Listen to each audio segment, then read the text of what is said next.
Fux News put together a series of graphs recently on the first 100 days of the last four presidents that we had.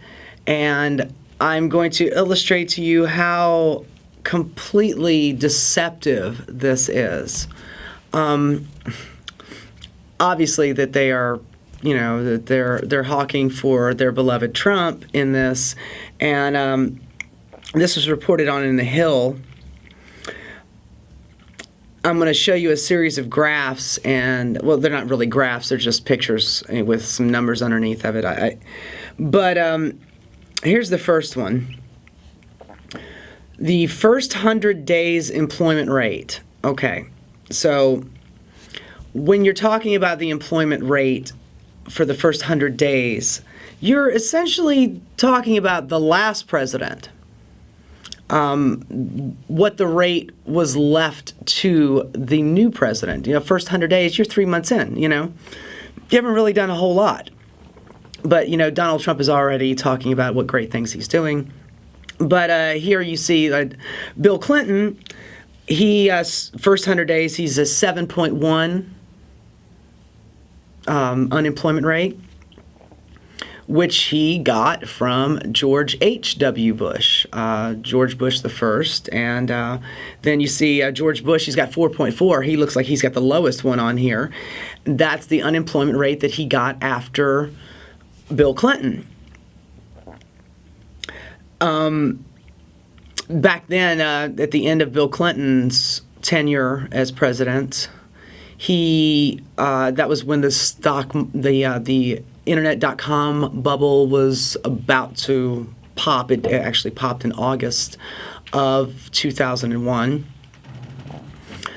But at that point, the unemployment rate was very low. So those first 100 days under George Bush, it looks really good. Now, then you see Obama here at 9% unemployment, and this graph makes Obama look terrible, but that's that was right there at the height of the Great Recession. That's when everything was falling apart. We were losing something like 700,000 jobs a month in the private sector due to this. But, this graphic leads you to believe that Obama's first 100 days were just terrible, that all of a sudden he took office and the whole thing just fell apart. Yeah, it was all because of, President Blackenstein. And then Donald Trump here, he's at 4.5. Oh, because he's awesome. So there you see with Donald Trump, he's got his 4.5%, and it makes it look like he's doing fantastic. He's already talking about all the jobs that he's creating, including the telecom deal that he got from Japan, something along the lines of 250,000 jobs that we just got. Yeah, okay, President Trump. It happened under President Trump's tenure, but this was a deal that was in the works since 2014 under Obama. So he's taking credit for it because it came to fruition under him. Well, that kind of negates the whole thing. Go to this next graph here. Goes to what I was just saying, the job creation in the first 100 days. Bill Clinton has 194,000 jobs. That was, of course... that was back when the internet was just kind of getting started. Under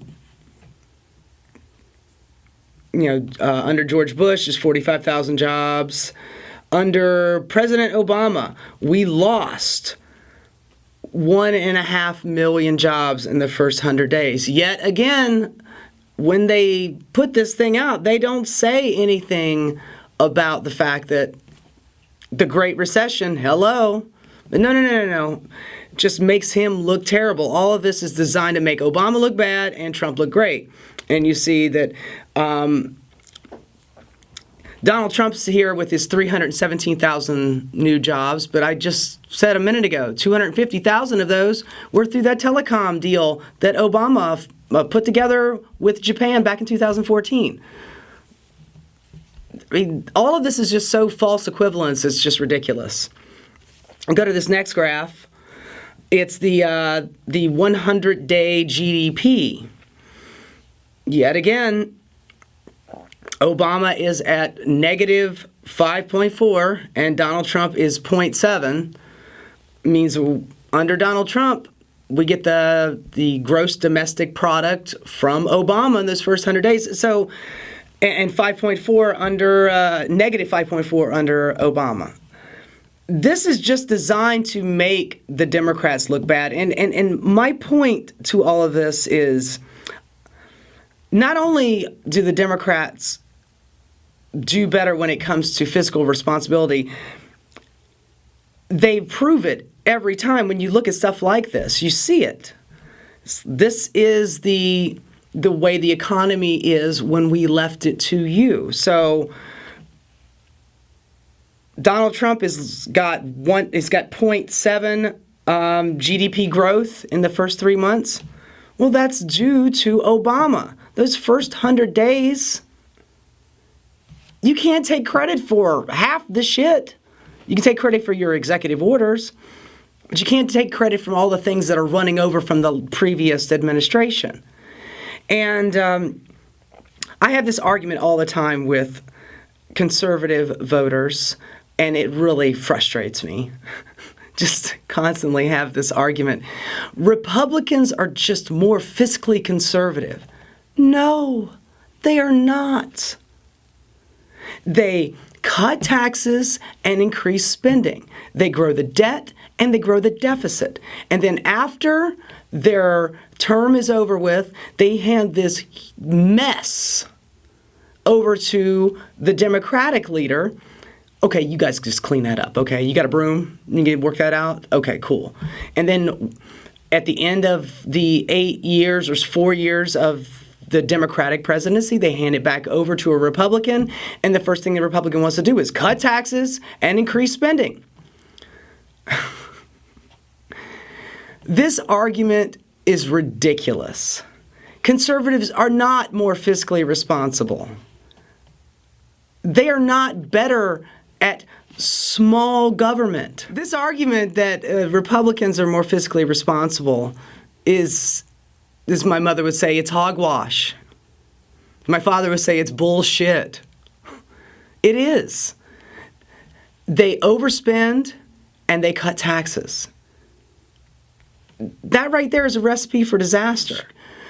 Mega corporations like Facebook and Google, Apple, they all get to hide their money offshore. And they wait it out for the next conservative politician to take the White House. And then they say, okay, well, we'll bring our money back. But instead of paying the 35% tax that they're supposed to, or even the low 15% tax on capital gains, they make a deal with whoever's in office, i.e. George Bush, Donald Trump. We'll give you a tax holiday if you bring that money in. So instead of paying that, they're paying 5-10% tops. That's their tax holiday. And they bring their money back in almost tax-free, and they get left with a pile of cash. So we cut taxes for the wealthy. How are we going to afford that infrastructure spending? Well, okay, we're just going to spend it anyway. Well, we want a new war, we're just going to put it on the credit card. I mean, $7 trillion for Iraq goes right on the credit card. So every time I hear this argument about conservatives being more fiscally conservative, I just want to smack somebody in the face because it's absolute bullshit. Hey, this is Antoinette from Transistor Rodeo. If you like what you saw here, please subscribe for more videos and content, and you can follow me on Twitter at Transistor Rodeo.